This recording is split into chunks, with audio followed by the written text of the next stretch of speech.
was your first game. What was it like just playing under the bright lights? It was different. Seeing 60,000 fans in there for my first time ever, it was a different atmosphere. So just to see that, it was shock to me.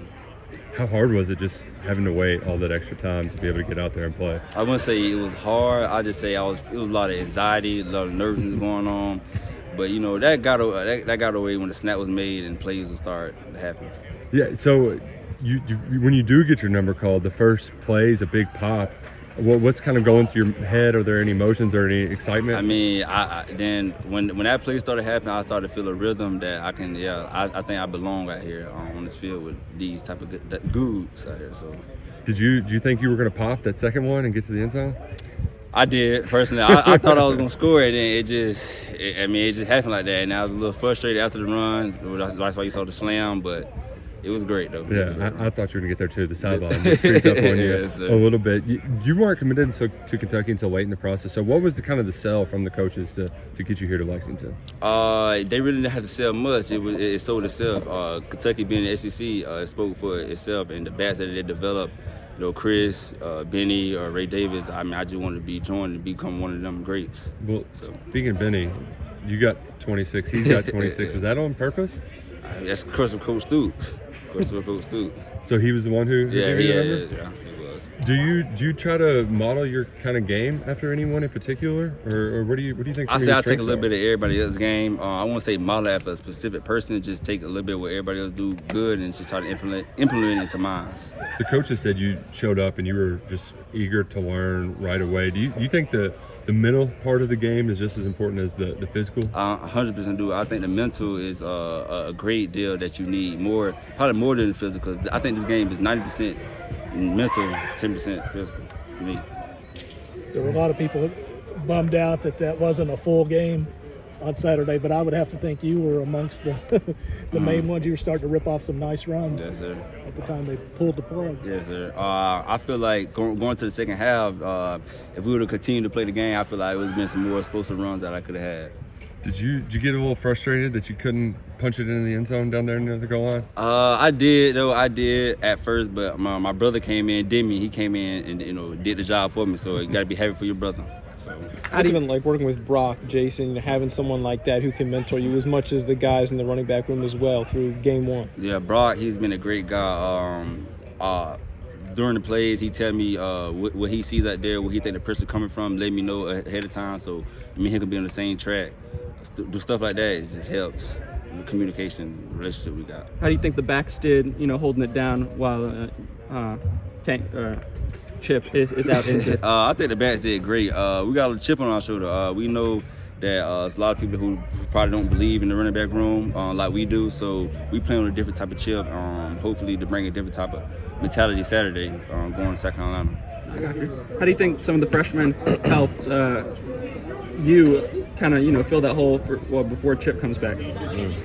Freshmen, man, like seeing them grow from the first day they came and up until now they're balling and getting in the game and breaking tackles and getting first downs and things like that.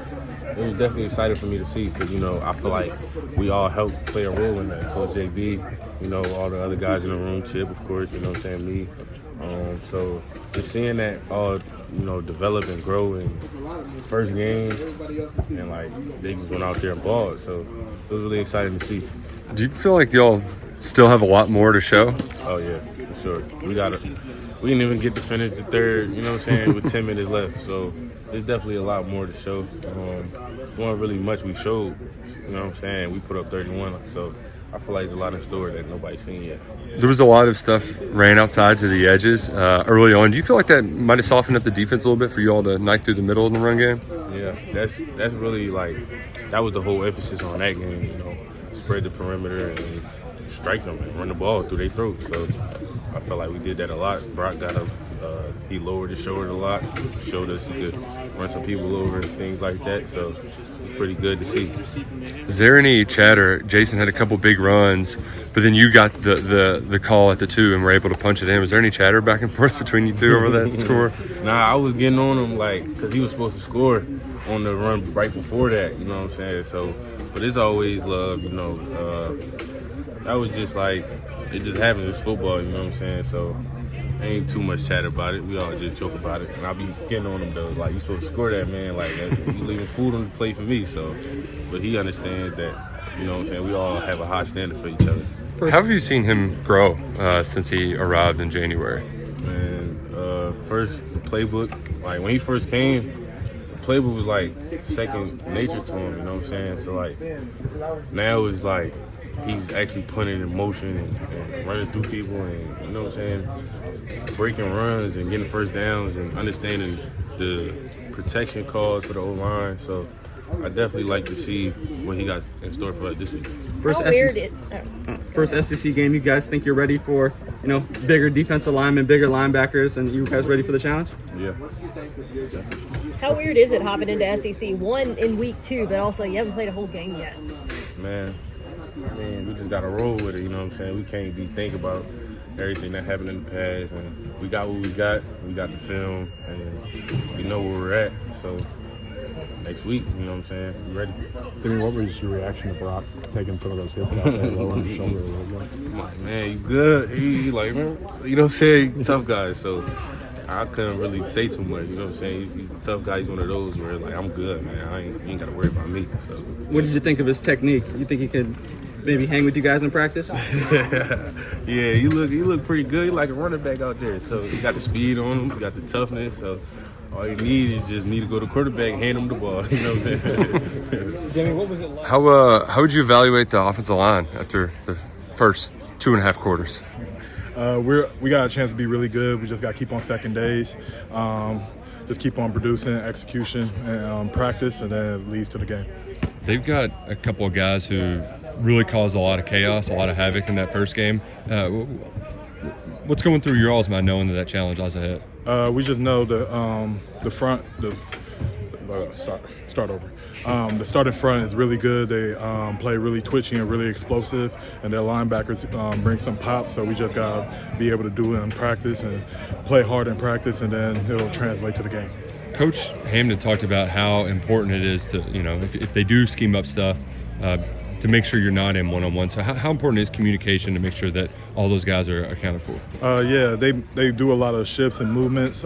Just communicating up front is huge for us, and also communicating to our back is huge, and just making sure we're all on the same page. Once we're on the same page, we can execute at a high level. What do you see from Brock this his first game in live action? Just what do you see from him, and what do you think of his confidence out there? Hey man, Brock going to work, and we're going to work with him. He do a great job. He continues to impress me every day, and just talk to him and being around him.